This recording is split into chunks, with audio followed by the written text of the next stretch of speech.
सभी छात्रों का मैं प्राध्यापक विशाल वाबड़े इस वीडियो में हार्दिक स्वागत करता हूं।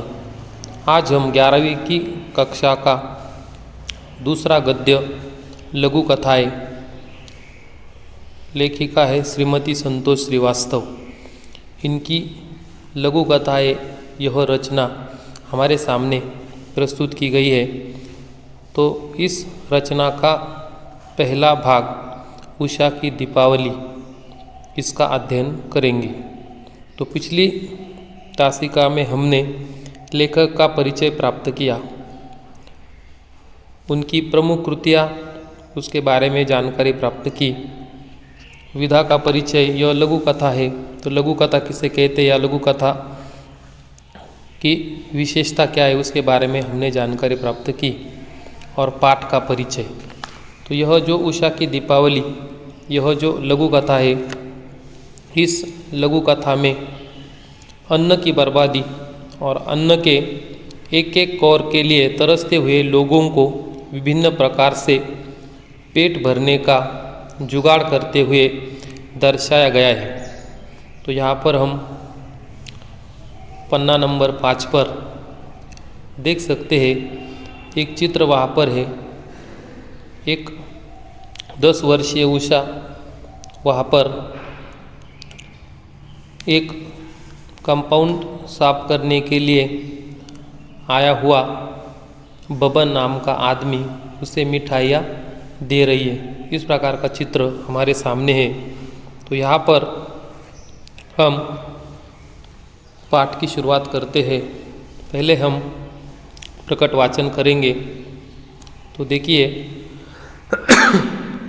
दादी ने नरक चौदस के दिन आटे के दीपक बनाकर मुख्य द्वार से लेकर हर कमरे की देहरी जगमगा दी थी। तो यहाँ पर हम देखेंगे कि दादी ने नरक चौदस इस शब्द का अर्थ यहाँ पर दिया हुआ है कि दीपावली के ठीक पहले पड़ने वाली चतुर्दशी। और देहरी का अर्थ यहाँ पर है दहलीज, यानी कि दरवाजे की चौखट के नीचे वाली लकड़ी, जिसे लांघकर भीतर प्रवेश करते हैं। यानी कि दीपावली के दिन हम दरवाजे में दीपक रखते हैं, तो उसे ही देहरी कहा गया है। तो दादी ने नरक चौदस के दिन आटे के दीप बनाकर मुख्य द्वार से लेकर हर कमरे की देहरी जगमगा दी थी। घर पकवान की खुशबू से तरबतर था। तरबतर यानी कि यहाँ पर अर्थ है भीगा हुआ, या घर में चारों ओर खुशबू जा रही थी या वहाँ पर खुशबू आ रही थी। गुझिया, पपड़ी, चकली आदि सब कुछ था, मगर 10 वर्षीय उषा को तो चॉकलेट और बंगाली मिठाइयाँ ही पसंद थी। तो यहाँ पर हम देखते हैं कि इस परिच्छेद में दीपावली के दिन जो आटे के दीपक बनाकर रखे जाते हैं या घर घर में हर जगह पर दिए जलाए जाते हैं, उसी प्रकार यह जो उषा का घर है, उषा के घर में दादी ने सब जगह पर मुख्य द्वार से लेकर कमरे की हर देहरी पर दीपक लगाए थे। सारा घर जगमगा रहा था। और घर में जिस प्रकार हम दीपावली के दिन तरह तरह की मिठाइयाँ तैयार करते हैं, उसी प्रकार वहाँ पर उषा के घर में भी गुजिया, पपड़ी, चकली आदि सब कुछ था। यानी कि घर में मिठाइयों की जो खुशबू है वह चारों ओर फैल गई थी। और यह जो उषा है, उषा को यह मिठाइयाँ पसंद नहीं थी। उषा को सिर्फ चॉकलेट और बंगाली मिठाइयाँ ही पसंद थी। इस प्रकार यहाँ पर उषा के घर में दीपावली के दिन जो जो तैयारियाँ चल रही थी उसकी जानकारी यहाँ पर दी है। यह सब तो पड़ोसियों, नाते, रिश्तेदार, घर आए मेहमानों के लिए था। यानी कि उषा को जो मिठाइयाँ बन रही थी वह पसंद नहीं थी। यानी कि मिठाइयों में गुझिया, पपड़ी, चकली, यह जो मिठाइयाँ उषा के घर में बन रही थी वह उषा को पसंद नहीं थी। उषा को क्या पसंद था तो उषा को बंगाली मिठाइयाँ और चॉकलेट यह पसंद था। और यह जो घर में बनी हुई जो मिठाइयाँ थी यह पड़ोसियों के लिए थी या नाते रिश्तेदारों और घर आए मेहमानों के लिए वहाँ पर बनाई जा रही थी। अगला परिच्छेद है आटे के दीप कंपाउंड के मुंडेर पर जलकर सुबह तक बुझ गए थे। उषा जॉगिंग के लिए फ्लैट से नीचे उतरी तो उसने देखा पूरा कंपाउंड पटाखों के कचरे से भरा हुआ था। उसने देखा सफाई करने वाला बबन उन दीपों को कचरे के डिब्बे में न डाल अपनी जेब में रख रहा था। कृशकाय बबन कंपाउंड में झाड़ू लगाते हुए हर रोज उसे सलाम करता था।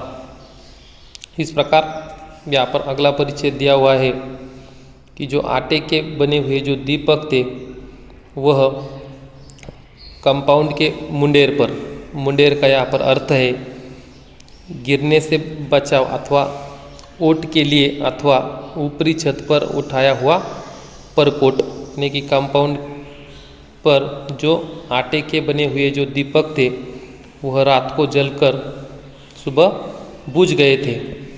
और उषा हर दिन जॉगिंग के लिए जाती थी और दीपावली के दूसरे दिन वह फ्लैट से नीचे उतरी तो उसने देखा कि रात को दीपावली के दिन जो पटाखे जलाए गए थे उन पटाखों के कचरे से जो पूरा कंपाउंड था वह पूरा भरा हुआ था। और वहाँ पर उसने यह भी देखा कि जो सफाई करने वाला बबन है वह उन दीपों को इकट्ठा कर रहा था और इकट्ठा करके अपने जेब में वह डाल रहा था। उसने उन दीपों को आटे के बने हुए जो दीपक थे उन दीपों को उसने कचरे के डिब्बे में न डालकर अपनी जेब में वह रख रहा था। और यह जो बबन था वह कृशकाय था, यानी कि दुबले पतले शरीर वाला। कृशकाय इसका अर्थ है दुबला पतला शरीर वाला।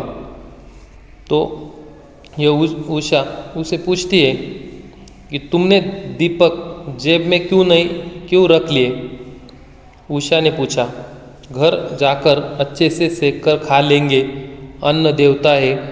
बबन ने खिसे निपोरे, यानी कि यहाँ पर उषा ने देखा कि बबन जो आटे के दीपक है उन्हें इकट्ठा कर रहा है और अपनी जेब में वह रख रहा है।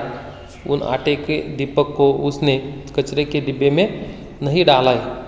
तो उषा आश्चर्यचकित हो जाती है और उषा उस बबन को पूछती है कि तुमने इन दीपक को अपने जेब में क्यों रख लिया है। तो यह बबन कहता है कि घर जाकर अच्छे से इन दीपों को मैं सेक कर खा लूँगा और यह आटे के बने हैं और अन्न देवता है न। और बबन ने ऐसा कहकर अपने खिसे निपोरे। इस प्रकार यहाँ पर उषा ने उन दीपों के बारे में बबन से पूछा और बबन ने भी उसका सीधा सीधा उत्तर दिया। अगला परिच्छेद है उषा की आंखें विस्मय से भर उठी, यानी कि उषा की आंखें विस्मय से भर उठी क्योंकि उषा को आश्चर्य हुआ था कि यह आटे के दीपक जिसे हम कचरे में डालते हैं या कचरे में डालने जा रहे उन पर ही यह अपना पेट भरने वाला है या उसकी भूख पूरी होने वाली है। तो उषा की आंखें विस्मय से भर उठी। तमाम दावतों में भरी प्लेटों में से जरा सा टूंगने वाले मेहमान और कचरे के डिब्बे के हवाले प्लेटों का अंबार उसकी आंखों में सैलाब बनकर उमड़ आया। वह दौड़ती हुई घर गई, जल्दी जल्दी पकवानों से थैली भरी और दौड़ती हुई एक सांस में सीढ़ियाँ उतर गई। अब वह थी और बबन की कांपती हथेलियों पर पकवान की थैली। उषा की आंखों में हजारों दीप जल उठे और पकवानों की थैली देख बबन की आंखों में खुशी के आंसू झलक आए। तो इस परिच्छेद में यह जानकारी दी है कि यह जो उषा है उससे उषा ने देखा कि यह बबन उन दीपों को सेक कर खाने वाला है और उसे उन तमाम दावतों में भरी प्लेटों में जरा सा टूंग कर यानी कि ज़रा सा खाकर जो मेहमान है वह झूठा खाना उसी प्लेट में रख कर कचरे के डिब्बों में डाल देते हैं या अनाज की बर्बादी करते हैं। यह उसके आँखों के सामने सैलाब की तरह, सैलाब यानी कि बाढ़, उसके आँखों में आंसू आते हैं क्योंकि कुछ जगहों पर एक एक कौर के लिए तरसते हुए लोग हैं और कुछ जगह पर इतना अनाज कचरे के डिब्बे में डाला जाता है कि लोगों को उस अनाज की बर्बादी के बारे में ज़रा भी चिंता नहीं है। तो इस प्रकार उषा को बहुत दुख हुआ क्योंकि बबन आटे के बने हुए दीपक सेक कर खाने वाला है। तो उसे ऐसा लगा कि हमारे घर में तो दीपावली हम मना रहे हैं, तो हमारे घर में जो बनी हुई मिठाइयाँ है वह मिठाइयाँ यदि मैं बबन को दे देती हूँ तो बहुत ही अच्छी दीपावली उसकी भी हो जाएगी। तो वह दौड़ती हुई अपने घर में चली जाती है। जल्दी जल्दी घर में जाकर पकवानों से भरी हुई थैली, जो मिठाइयाँ घर में बनी थी, उसने सारे पकवानों उस थैली में भर दिए और दौड़ती हुई वह सीढ़ियों से नीचे उतर आई। बबन दीपों को खाने वाला था या दीपों को सेक कर खाने वाला था, यह बात उसे अच्छी नहीं लगी, इसलिए उसने अपने घर में जो पकवान थे वह पकवान उसे देने चाहे और वह घर में जाकर पकवानों की थैली लाकर उसके सामने वह हाजिर हो जाती है। तो वहाँ पर वह थी और बबन की कांपती हथेलियों पर उसने पकवान की थैली रख दी। उषा की आंखों में हजारों दीप जल उठे क्योंकि उषा को बड़ा ही अच्छा लगा या उसे बहुत खुशी हुई क्योंकि उसने अपने घर में बनी हुई मिठाई बबन को दी थी और बबन अपनी कांपती हुई हथेलियों में उस पकवान की थैली को स्वीकारता है। तो पकवान की थैली देख बबन की आंखों में खुशी के आंसू झलक आए। इस प्रकार यहाँ पर जो अनाज की बर्बादी है, अनाज की बर्बादी, इस समस्या को हमारे सामने श्रीमती संतोष श्रीवास्तव इन्होंने प्रस्तुत किया है। बहुत ऐसे लोग हैं जिनको भरपेट खाना भी नहीं मिल पाता या उनके नसीब में भरपेट खाना वह नहीं खा पाते। ऐसे लोगों के प्रति हमारा ध्यान आकर्षित करने का प्रयास यहाँ पर लेखिका ने किया है। यानी कि हम किसी दावत में जाते हैं, किसी शादी में जाते हैं, तो उस समय हम देखते हैं कि बहुत सारे ऐसे लोग हैं जो थालियाँ भर भर कर लेते हैं और उन थालियों में से कुछ ही खाते हैं और बहुत सारा अनाज या अन्न या भरी हुई प्लेटें कचरे के डिब्बे में डाली जाती है। यानी कि अनाज की बर्बादी नहीं होनी चाहिए क्योंकि हमें तो वह मिल रहा है, लेकिन कुछ ऐसे लोग हैं जिनको अनाज के लिए तरसना पड़ता है, एक एक कौर के लिए वह तरसते हैं। उनके बारे में सोचना चाहिए, अनाज की बर्बादी नहीं करनी चाहिए। यह सीख यहाँ पर इस लघु कथा के द्वारा दी गई है।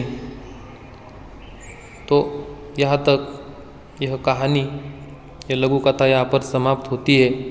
तो अगली तासिका में हम मुस्कुराती चोट, इस लघु कथा का अध्ययन हम करेंगे।